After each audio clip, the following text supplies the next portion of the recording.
Well, good morning, or perhaps good afternoon or good evening, depending on what part of the world you're in today. I want to welcome you to today's Jernix ProjectXecute webinar. Our webinar today is entitled Implementing an Enterprise-Wide PMO for Competitive Advantage.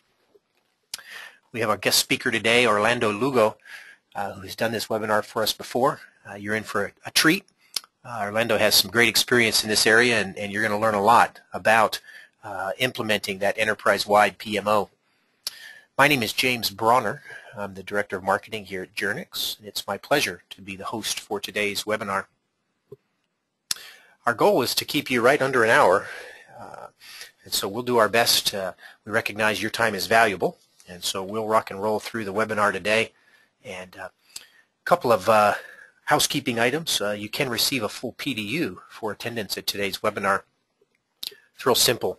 What you need to do to get your PDU, if you'll just simply respond to our follow-up email, we're going to send that out a couple hours after the webinar today, and just simply hit reply and say, hey, I'd like a copy of my my PDU certificate, and then give us a couple of days to generate those, because they all have to be individually generated, and we'll email those back to you shortly. And then finally, you're going to be able to submit questions during the presentation today. I would encourage you, as Mr. Lugo goes through the presentation, as questions come to your mind, go ahead and click on the Questions tab using the GoToWebinar control panel there. Type in your questions, and what I will do is I'll be collecting those as the presentation moves forward, and then we'll be presenting those to Mr. Lugo at the end and going through some Q&A. Our agenda is quite straightforward. First, as I said, our special speaker Orlando Lugo this morning is going to be going through the webinar, and then we'll begin responding to your submitted questions during the Q&A time. So without further ado, I'm going to turn over the reins to Mr. Lugo. Thank you, James, and thank you all for being here with us today.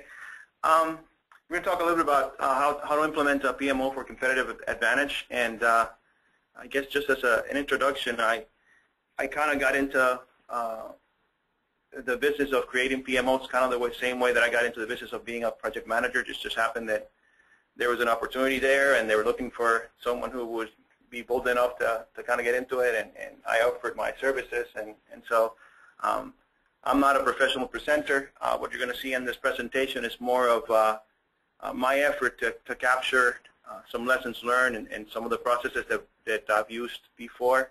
In particular, one engagement where I was able to go from beginning to end in creating a PMO, and just to make sure that I had it documented somewhere so that I could go back and refer to it. So with that said, I'm going to go ahead and move to the next slide.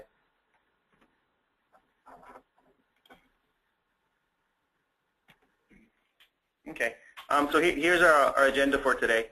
I'm going to start by giving a background as to how we built the team that created the PMO, and some of the it was almost like a brainwashing session. We had to kind of go back and rethink how we saw project management. We all came from different backgrounds. Some of us had a background in larger corporations. Some of us were project managers in small corporations. Had a couple of guys who came from the financial side. A couple of ladies who came more from like the call center kind of environment.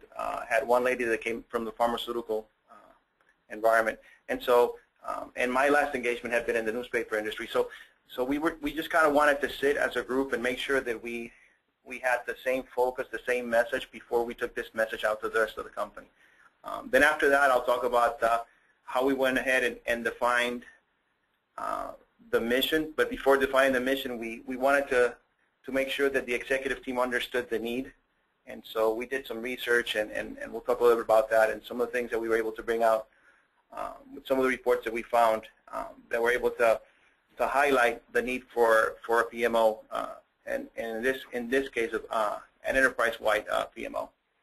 Then I'll talk about the implementation approach that we followed, some of the results and lessons learned, and then we're open for questions and discussions. Okay, so what I did with the team, again, it was a team of about 6 or 7 project managers from different backgrounds.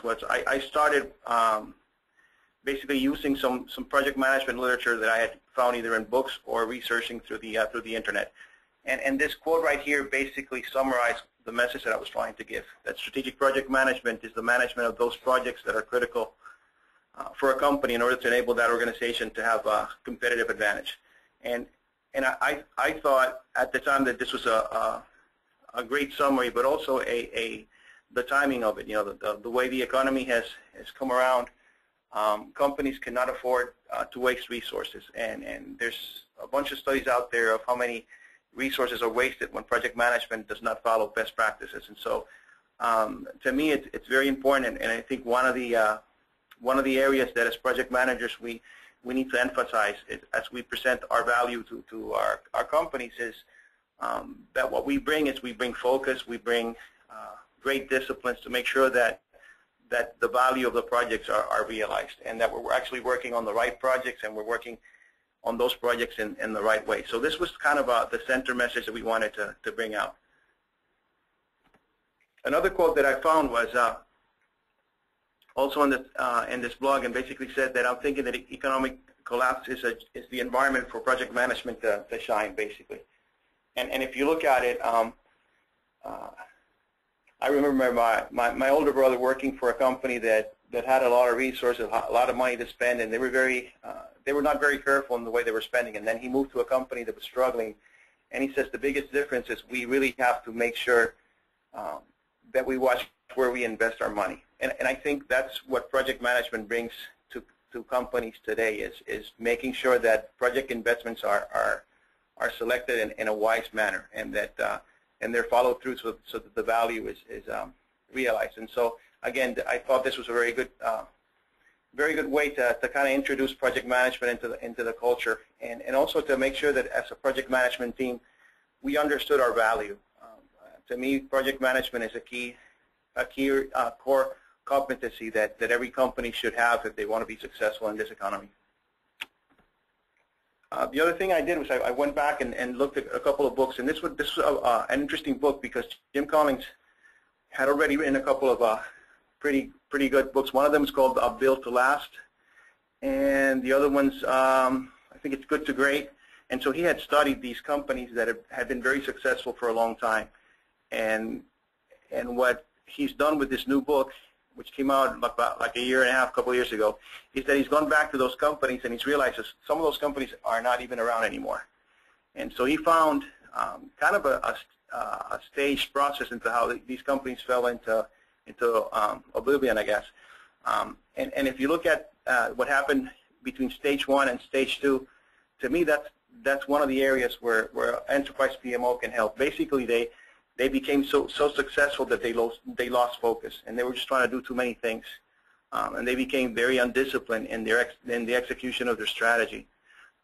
If you look at the third stage, it's talking about risk and peril, and that's one of the things that as project managers we're supposed to do well, because we have these risk management procedures. So I saw this book, I saw this stage process. I said, you know, this is a good way to sell the PMO. You know, we can help the company avoid this type of situation by holding the executive team accountable as far as selecting the correct projects, analyzing, you know, improving their project selection process, and then as a project management team, we can become efficient and follow best practices and help those initiatives come to fruition in a valuable manner. So the other book we used, that first book is really more geared to larger companies. The second book we used it's this guy. He's one of the guys that started a company called Solomon Software, and they had a very successful accounting software which Microsoft bought, and it is now called Great Plains.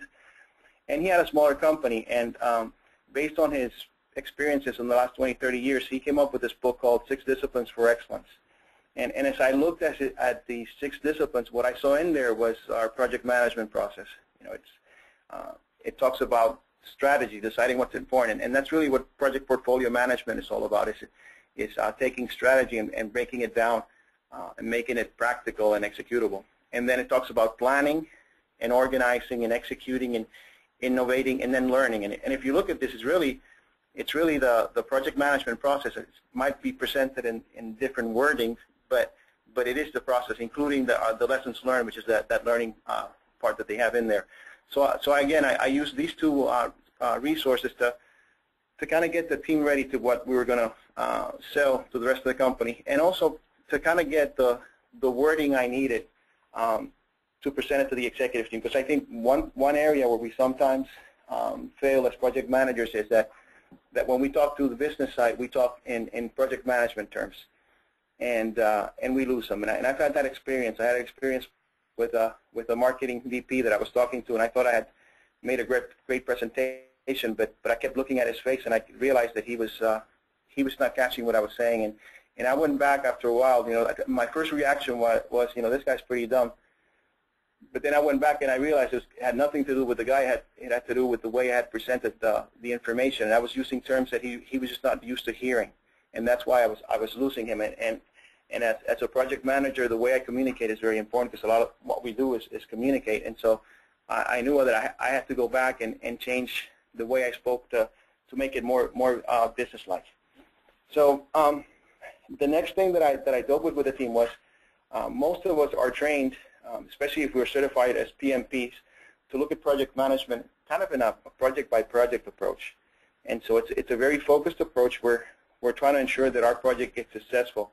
But as we all know, none of these projects are done in a vacuum. They're done inside of a company. The company has its own culture, its own issues, and a lot of times, if we become too technical on the project management side, we're not successful as a project manager because we've forgotten the soft skills. We've forgotten how to treat people. We've forgotten the politics of a company, things like that. And so what I wanted to do was take the team away from this project-by-project view and look at project management beyond scope and time and cost. And so if we were going to talk about whether a project was successful or not, one of the things that I wanted to see was what value did it deliver.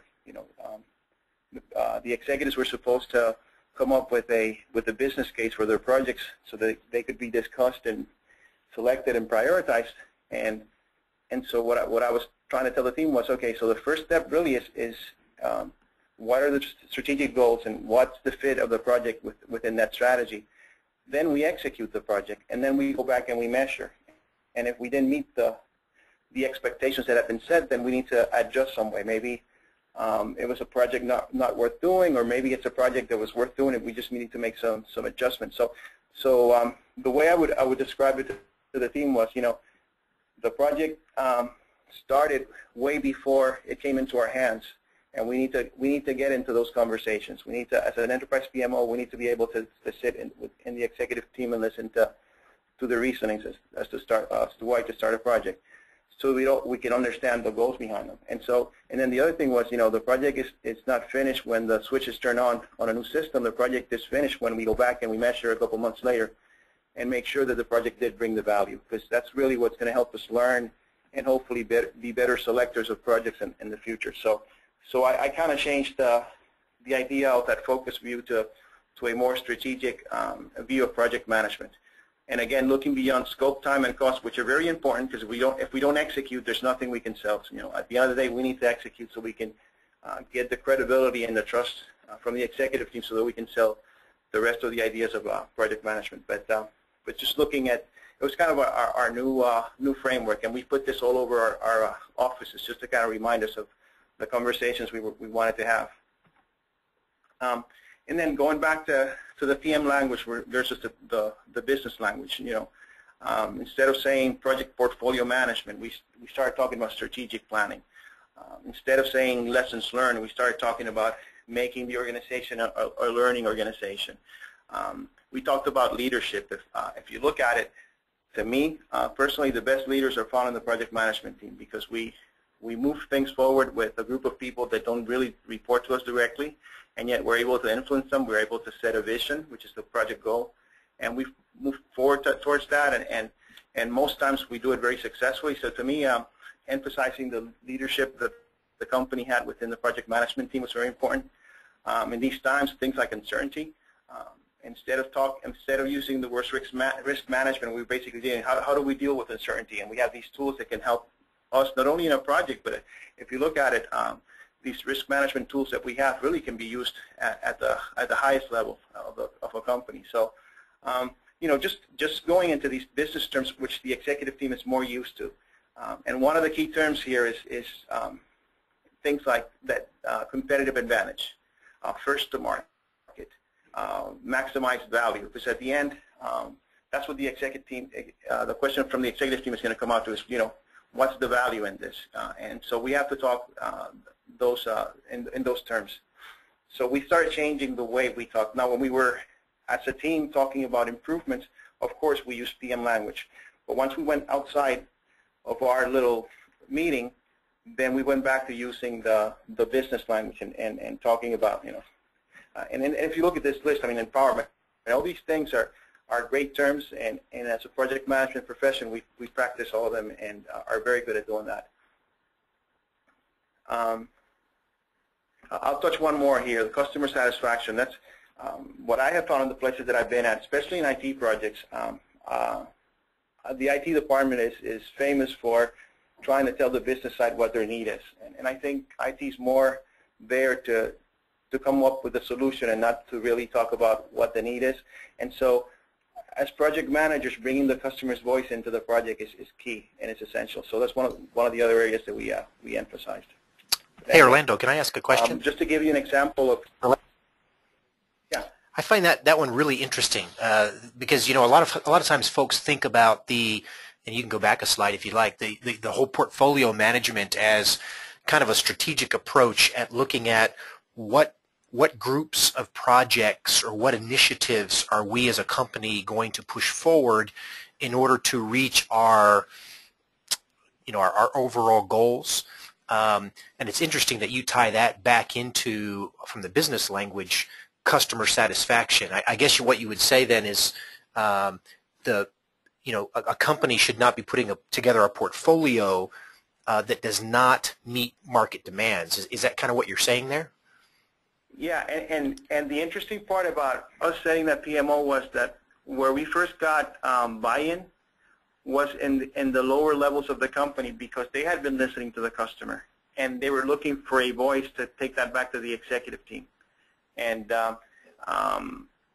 we emphasized as part of our requirements gathering at the beginning of the project was that we need to know why we're doing this, and one of the reasons why we need to know that is we need to make sure that it satisfies the need, and it's listening to that customer. I was in a company once where we built a great newspaper system for their circulation department. It was beautiful. It had all these new things. It was just I kept saying it'll make it to the ESPN highlights, but we never sold one application because we were not listening to the customer. And so, as a project management office, forcing the company to justify projects by basically saying what does the customer think? Is this really a need? Is it something that the customer is valuing? It makes the company focus on satisfying. It's almost like going back to why we're a company, kind of thing. Well, that's good information. Yeah, thank you for clarifying that, Orlando. Yep. And that's one of the areas where we can really bring a lot of benefit. So one of the things we did was we kind of changed the, if you look at this, usually if you go into the PMBOK, you have initiation, planning, monitoring and executing, and then closing the project. We took that, but we changed it, and we actually gave it to at the management level, we had a team of managers, key managers from different areas, and we asked them to reword that PMBOK life cycle into something they could better understand and apply it to our company. And so instead of using the word initiation, what they talked about was project proposal and preliminary approval. And it's the same process. We just used little different names. And so we were a marketing organization and sales and marketing. So our project charter sometimes was more of a creative marketing brief, and that was okay. As long as it served what the project charter is supposed to serve, which is basically defining the project in a high level but clearly enough so that everybody can sign up and say, yep, this is a go. I really didn't care what the name we use, as long as it made sense to everybody. I would tell my project managers, we just need to, one of the first things we need to do is put boundaries around this project. What's the scope? And I don't care if you put it down in a scope statement that's really formatted, or if you bring it in a napkin. As long as we can set the boundaries and everybody's clear, then we can move forward. Another thing we did was, and I don't know how clear this slide is, but trying to get the executive team to look at, they had just gone through a strategic management session, and they had come up with like 4 or 5 goals for the company. And so we took a list of over 150 projects, all of them active. When we first started asking questions, so a lot of people didn't even know what the project was about. And so we started fitting these into the strategic goals. And if it didn't fit into any strategic goal, we asked, should we even keep it on the list? And we started kind of taking away and cleaning out the list. So at the time, we didn't have automated tools, so I just used a spreadsheet. And then once we got our tool, we basically took the spreadsheet and took it back to the tool. But the other thing that I wanted to show them was that we were starting a lot of projects at the same time and ending them at the same time. And so areas like QA, they were going through some very difficult times because every project was coming to them at the same time. And so this kind of picture helped the executive team think about not only the strategic part, but also about resource management, which is kind of the second slide, where we went back and then for each department, we identified the resources and what they were going to be working on. Again, this was very I mean, it's done in Excel, so it's kind of old-fashioned at the time, but we wanted to set the process before we went into the tool. I think sometimes we go into a tool before we have the process, and the tool, if we have a wrong process, what the tool is going to do is it's going to make us use the wrong process faster. So our idea was, let's set a good process in, and then once we have that, we can go back and use it as a tool. And so that's kind of what we followed. Okay, so now that I had the team kind of on the same page and we were able to kind of sell the same message, then we started talking about why we needed project management. And what I did was I went to basically went to the internet and just found a few. For example, the Standish Group has a report on why projects fail.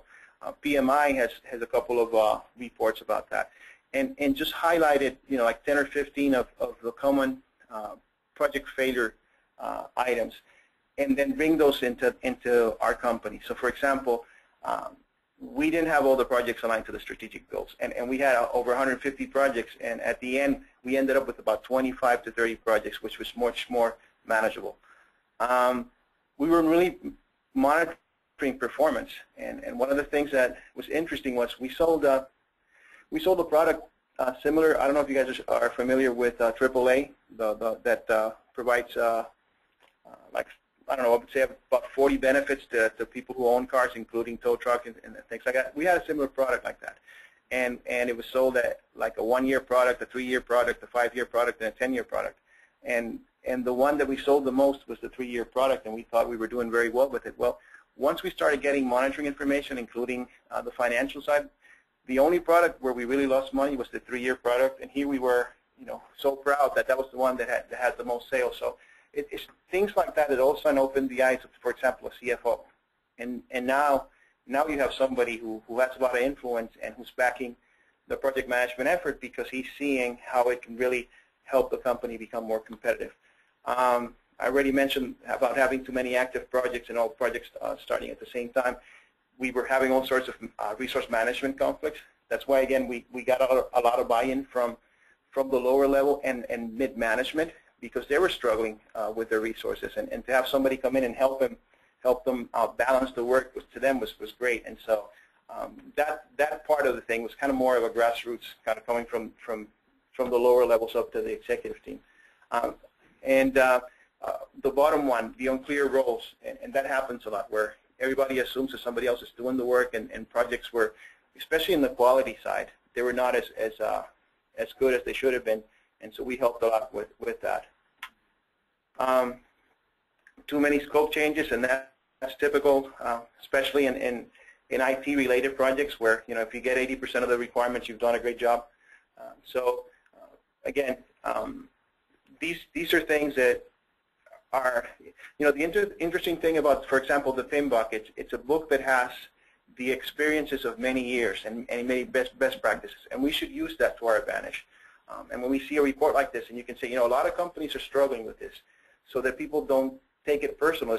It's a common problem in business, but we found a way to help this company deal with situations like that. That was kind of the message that we were bringing. And at the end, what we wanted to say was, if we're able to establish successful, repeatable processes, then our projects are going to be successful because we're following something that has been proven. So that's kind of some of the things that we mentioned as far as the need. And so once the executive team, especially someone like the CFO, sees this, he realizes, yes, we do have this problem.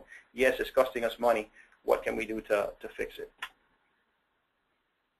Okay, so then we came up with our kind of our mission for the PMO, which is basically to improve the company's performance by improving their project management practices. That's basically what the statement is saying.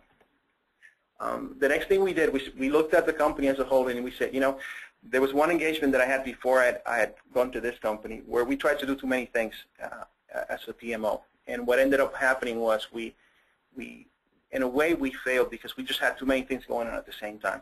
In here, what I wanted to do was to look at the strategic project management benefit, the operational, which is more of the project-by-project look, but also make project management a core competency, a core function of the company. That when somebody talked about the company, they could say, they're successful because, among other things, they have a very good project management team. They're very focused. They execute. And one of the reasons for doing that was very selfish. I just wanted to make sure that I kept the job. The interesting part about this is that if there's two areas that I never have liked, has been marketing and sales. And as I became a PMO director, I realized if I don't sell and if I don't market the PMO, not only myself but the people who are working with me in this, could lose their jobs, because a lot of times companies, when they need to cut, if they don't see the value in the PMO, that's one of the first things that's going to go. Same with like training. So to me, I needed to make sure that it became ingrained, that people thought about project management as something special in the company that was really making the company better. So as we looked at these three areas, then we started talking, okay, what can I do at the strategic level to make sure that we do the right projects? What can I do at the operational level to make sure that we do projects right? And then, how can I continue to integrate project management as a core competency in the company? And then we talked a little about the benefits that we expected this to bring. And if you see this, I'm not going to go through all of them, but if you see this, we put the money part first. And again, my tendency as a PM was to talk about improvements in requirements, improvements in defining the scope, implementing risk management. All that is very important. But how we translate that message to the executive team, the first thing that they're going to ask is money. So we put that as the top benefit. And then we talked about the other benefits, including better management of the company resources, becoming more strategic, reducing cost, engaging the executives. That was kind of interesting because if you look at that, what you're basically saying is you guys are not doing your work as executives. You're avoiding certain decisions, and the PMO is going to force you to make those decisions. But there's a way of selling it so that they don't feel threatened. But at the end of the day, they need to make those decisions, and the PMO helps them do that. And again, these are very similar to what the needs are, based on, it's just kind of changing the wording to see them as benefits. And the last one, I think, is important. If employees know what they're doing, if employees know the value of what they're doing, they're going to feel that they're contributing. And once they feel they're contributing, they feel better about themselves, and their productivity improves.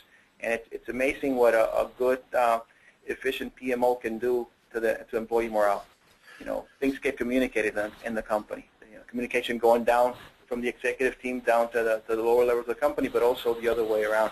And so that was one of the benefits that we really hadn't looked at, but saw happening. We saw the company talking. We saw departments that didn't talk to each other before working together in project teams, working together to help create the PMO. Because a lot of what we did, we did as we called it the Project Management Steering Committee, and it was made up of PMs, but it was also made up of business people. So they felt all this was part of their, the methodology we implemented was not the PMO methodology, it was the methodology of the company for doing projects. That type of environment we created. And so it really changed the way employees were looking at the company, which is a pretty cool result. Hey, Orlando, can I ask a question? Yeah. We had a couple of folks kind of chimed in on your very first slide there. You talked about how you pushed money to the top, that's what the executives are really focused on. What are some ways that you really calculated the ROI for justifying the PMO? Can you go into a little more detail there to try to give folks a better idea of how to do that? Yeah, the business case, forcing executives to justify their projects and give the criteria that we could use to then evaluate them, basically helped us focus on the projects that were going to bring money. For example, there was a project out there that nobody was really paying attention to. But when we look back at it, once we started requiring business cases, we realized it was a very light project, took like 3 months to do, required very little resources. It was a reworking of the premiums we were paying this insurance company, and we ended up saving the company that year about $10 million, and then from then on like $4 million every year. That's what we were trying to sell. It's if we do it right from the beginning and look at the business case as to why we're doing these projects, we'll probably end up implementing the projects that are going to bring money, and we've been listening to our customers. So hopefully those projects will be, if it's a new product we're putting out there, we're giving it a chance to be more successful. So it had a lot to do with how we started the whole process. Yeah, it sounds like it. What the PMO brought to the table was a central location to gather all the projects and have them looked at from a portfolio view. And like you said, by presenting the business cases, you didn't have those side projects going on or not going on, but you had the PMO actually looking at these and evaluating them on an individual basis, and then presenting to the executive team recommendations. Huh?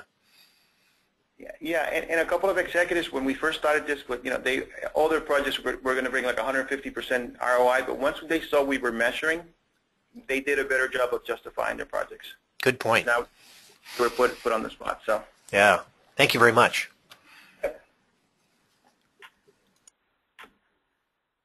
Okay, so here was our bottom line value proposition. We were going to bring value earlier and more consistently, and whatever was not bringing value, we would identify and either modify or simply not do. And I think that's a pretty impressive proposition. Okay, so how did we approach the creating of the PMO? And again, I had just come from a PMO creation that had been somewhat successful, but somewhere along the way we kind of lost our focus.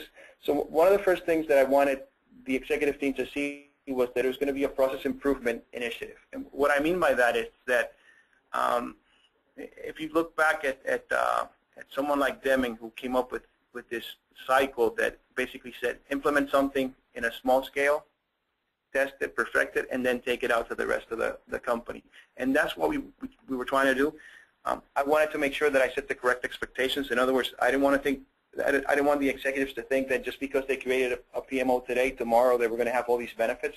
I wanted them to understand that it was going to take some time, and we were going to put some dates out there and some target dates and some clearly defined deliverables.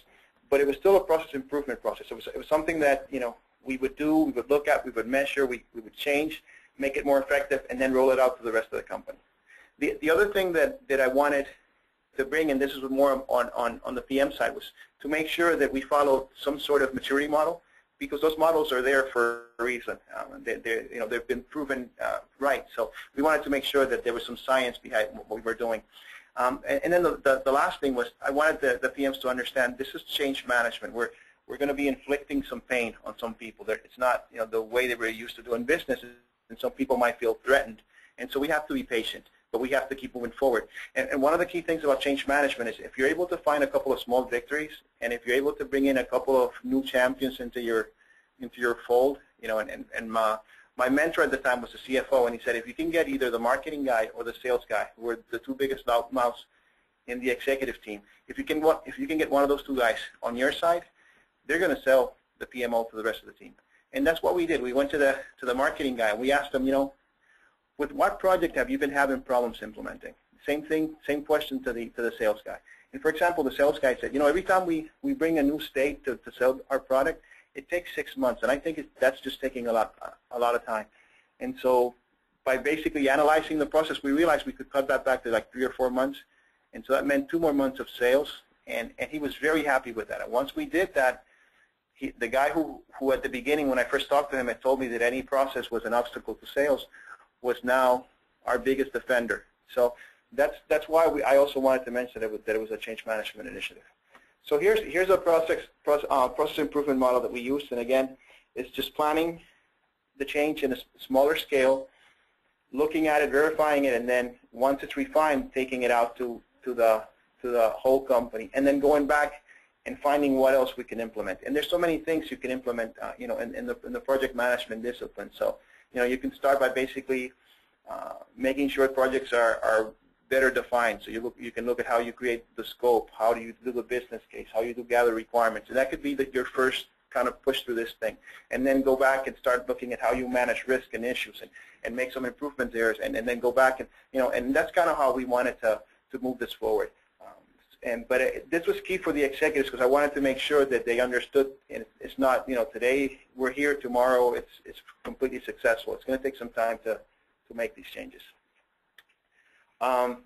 We looked at several maturity models, and at the end we ended up picking this one that basically had 4 steps. And it just related better to our company. It was simpler. If I had been working for a company that builds airplanes or makes medicine, I probably would have been more aggressive on this side. But improvements, quality, cost money, and I think this was sufficient for us. And it was just basically saying we'll get better at managing one project, we'll get better at managing all projects the same, we'll get better at managing programs, and then we'll get better at managing the portfolio. And that's kind of what these 2 slides talk about. And more or less the same information.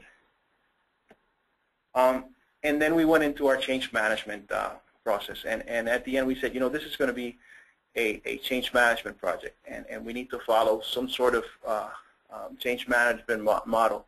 And again, we researched, and if you put change management model on the internet, you're going to find like 20 people have 20 different ways of doing it. And so what we did was we kind of researched all of them, and we picked what was common in most of them, and that's how we started working. And we picked this one model that talks about freezing and unfreezing and integrating, and we called it the first step, basically initiating the change.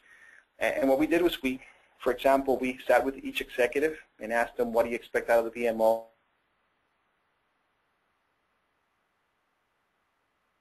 Problems, what are some of the problems you face in implementing your initiatives, things like that, just to get a feel as to where they were coming from. We also looked at the culture and how things are communicated through that culture, and how we could use the culture to our advantage. And then we identified those 2 or 3 projects that were small enough that we could do quickly and have some successes, and then use that story to sell everything else. So building credibility so that we can then sell everything else that we wanted to.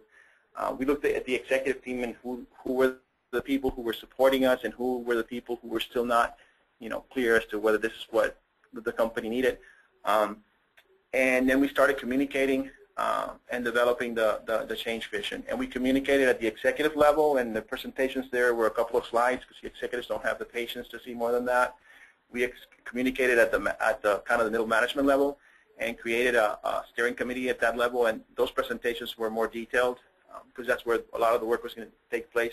But then we also communicated at the people doing the work, so they could understand the value of their work for the company. And so here's where that sales and marketing kind of came in. And it was funny, because at the beginning I don't think any of us was comfortable with that, but after a while we got pretty good at selling what we were what we were proposing for the company. The second part of this was then that improvement process, identifying the key areas, and make sure that the key areas are what the company needs, not what you think as project management. You might think that risk management is the most important thing, but if what the company needs is to work on quality, then go to quality first, and then come back to risk management. And then again, implementing, making sure things are working, and then going back and bringing the next area in. And through this whole process, the PM steering committee, again, it was not the PMO making decisions, it was this whole group, which included business people, and we would have an executive visit the team at least once every month. And so we had a different executive come in and talk about the vision of the company and what was important, so that the team could understand where the company was going and can make the appropriate decisions. And then the integration, becoming part of the culture. We established standards, we developed a methodology, we identified and standardized the tools we were going to use. We got people trained. When I had the whole team, there was 3 people that were not certified as PMPs, and so we got them down that process. We all, as a team, were able to take a couple of introductory trainings together, and I brought everybody in there, and the reason I brought everybody in there was so that we would all speak the same language. One of the first questions I asked the team once I had the whole team was, what's a project plan? And some of them basically said, well, that's a Microsoft file. And others said, no, well, according to the PMBOK, the project plan, it also takes into consideration, scope and this. And so making sure we were all speaking the same language. So what I did was we were able to get those couple of introductory PM courses. To some of us, it was going back to a lot of stuff we knew, but I just wanted to create a common language within the group. And then have them feel that they had a career path. We defined positions, we defined a clear career path. I integrated the HR department, spent some time with the HR VP, and basically kind of shared the vision, which was something that he also wanted to share. It was interesting because he really hadn't had another kind of manager kind of talk about that, and so he was really into that because that's part of what he wanted to do. It made his life easier at the time when they were going to do, like salary raises and all that, to have people in ranges of salaries and positions very well defined. So we started doing that, and the PM saw that they had a career path. And what happened was also we started getting people from other departments saying, even if I'm not part of the PMO, if I could just lead a small project in my department, it would be great if you guys would mentor me. And that's kind of what we started doing. And we were able now to do a couple additional projects that we weren't able to do before, because now we kind of had trained a couple of people in certain departments to help with the smaller projects. We encouraged training and mentoring. And at the end, all of this, what happened was people started owning the PMO. It felt it was their PMO. And so they bought into the processes and all that. And it took us about a year and a half to get this buy-in. But once it was there, it was very hard to break away from that. There was a couple of times where for example, there was a period of about 6 months where we stopped reporting to the executive team. We went back to reporting to the CIO. And after 4 or 5 months, people started complaining that their voice was not being heard as it was before, and so we were moved back to the executive team, which is where I wanted to be from the beginning. So that's kind of the way we integrated us in the PMO into the culture. Some of the results and lessons learned as far as the strategic area, being able to sit with the executive team, being able to create a dashboard for them, help them with the strategic planning facilitation. At the end, they wanted us to facilitate those meetings because they felt we were the only people in there who were unbiased and were looking for the good of the company. And so that was kind of a very neat thing to have happen. Better resource management, measuring success, measuring projects, looking at the success of a project beyond scope and time. These are some of the results that we brought at the strategic level. At the operational level, just having better use of the automated tools, having the methodologies, the templates. Some of those templates were used even for things that were not projects. For example, we would do brown bag sessions every week. People would come in with their lunch, and we just talk about anything they wanted to talk about. And this one time, we talked about the work breakdown structure. And when some of the managers saw that, they started using that in their departments for their initiatives, which were not necessarily projects, just their day-to-day stuff, but being able to break the work down and see what was needed and the resource. To them, that was like one of the greatest tools. One of their complaints was the meetings were, before we got in there, the meetings sometimes didn't even have a purpose. for being, and so we helped them manage meeting better, and they really enjoyed, having an agenda before the meeting, doing the meeting in a way that was productive, and then at the end having some notes on that meeting. Things like that that not only brought improvement as far as the project management side, but even for their own area. So that's the type of thing we did. But the key thing here was the PM steering committee, because we got them involved. And we got them involved. The executive team prioritized the strategic projects, and then the steering committee prioritized all the other projects based on what the executive team had done and defined as strategy for the company. And now they felt they were really part of what the company was doing, and they were very clear as to where the company was going. And then on the core side, on the culture side, we gave the teams general management tools. We established a career path. There was a lot of celebrations and recognitions. We asked for about $250 a month just to send people. We would select, each project manager would select 1 or 2 people every month as their key project person, and we would give them like a $15, $20 Starbucks card. And that just made people, love us even more. So it was just changing, in a sales and marketing organization, bringing process is sometimes hard, but they were seeing us as as a group that was really helping their initiatives become successful. So, and then the last part, the owner of the company saw this as an opportunity to reestablish their town hall meetings. And so every 3 months he would talk about projects and strategy, and where the company was going and where we had been successful and where we were trying to improve. And so the communication within the company really benefited out of that. Just to finish here, some keys to success. You definitely need to know the culture. I keep this presentation in my computer, I always do, but I also know that depending on the company, I need to change some of the things in the approach. But it's a good start. It gives me kind of a foundation from where to move. So you really have to know the culture. It has to be value-driven, because at the end, if you don't bring any value, it could sound very pretty, but if it's not bringing value, people are not going to buy into it. It has to be executive-driven, because they're the ones who control the vision for the company, and they're the ones who are going to provide the resources, etc. So you have to convince them. It should integrate into the company's strategic goals. You need to provide the tools for people to participate. One of the key trainings you should bring is help the executives understand how to be a project sponsor. Because sometimes you see resistance from an executive. It's just that he's never been a project sponsor, and he doesn't understand what his responsibilities are.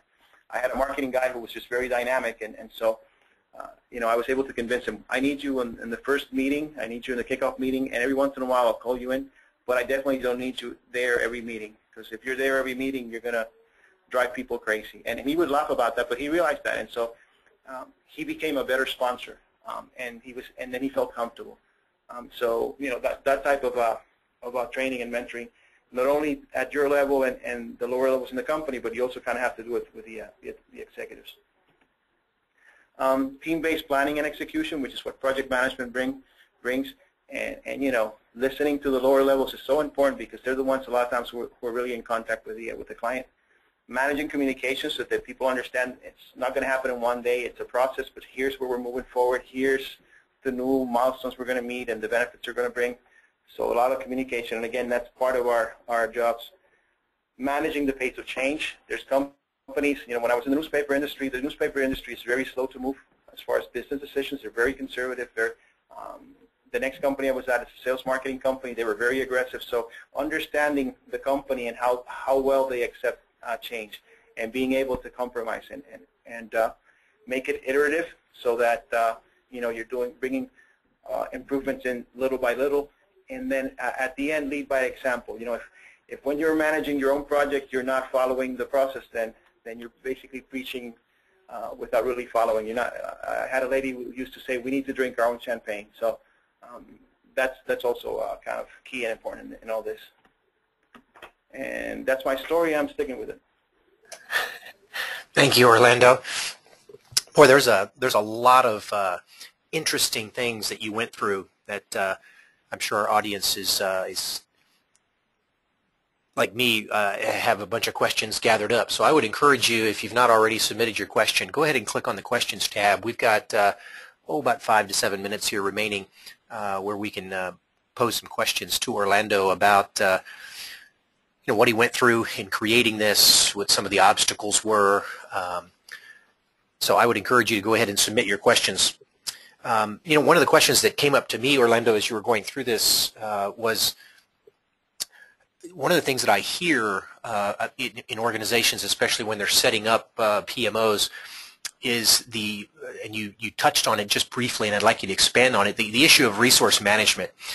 Because I find that in some organizations, PMOs end up being set up and get the executive buy-in, but one of their biggest problems is that they are not empowered to assign resources because they don't have the ability to directly connect with them.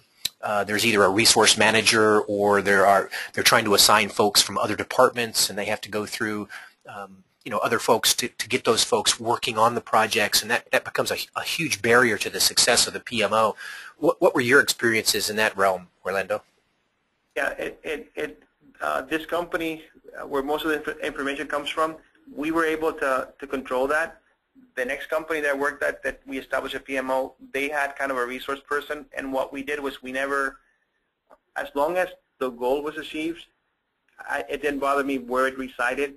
And so we basically looked for a way to establish a partnership. We're going to help you. We're going to provide information so you can make better decisions about the resources, so that the person didn't feel like we were taking the job away. We were just helping him be better at managing the resources. That kind of thing. There's a lot of selling into this, and it's interesting because when you take the PMP, it's very technical, isn't it? But to implement it, you really have to hone your personal relationship skills. And look at a way to make the person succeed. And once that person is succeeding, now they feel you're with them, you're for them, kind of thing. And so that second company, we never really had control of that, but we were able to make ourselves important for the person who was managing that. And so he kind of brought us into the process.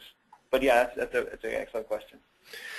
Well, that's you bring up an interesting point, and I know you mentioned it several times in the presentation today, that it tends to be a lot more than just managing and executing projects. There's a lot of, I think the term you used was sales and marketing. You need to sell it, you need to market it. I love the idea that you brought up about sending out the kind of having a celebratory deal with project managers, giving them gift cards, encouraging their productivity and their growth. But that's really positive. That shows that you really did a great job. Hey, listen, one of our questions comes in from Daniel. Daniel asked the question. He says, you mentioned on one of your screens, I think it was Microsoft Project and SharePoint. What other tools did you use to help automate the process of reporting and getting the information to the executives that they needed to see? We started with spreadsheets. At the end, we ended up with SharePoint and Microsoft Project. I guess what I'm looking in a tool really is simplicity. So we started looking at other tools. We were not able to implement them. I sometimes found Project to be very powerful, but sometimes kind of complicated. And at the end, if you put too many indicators in a dashboard, you lose the effectiveness. And what we were looking for was something that was simple to use and maintain, but still carry the message. And there's a bunch of tools out there nowadays that are like that. They're a lot simpler to manage. Again, some of the other tools are very powerful, but at the end, if you're putting so much information in a dashboard, where do I look?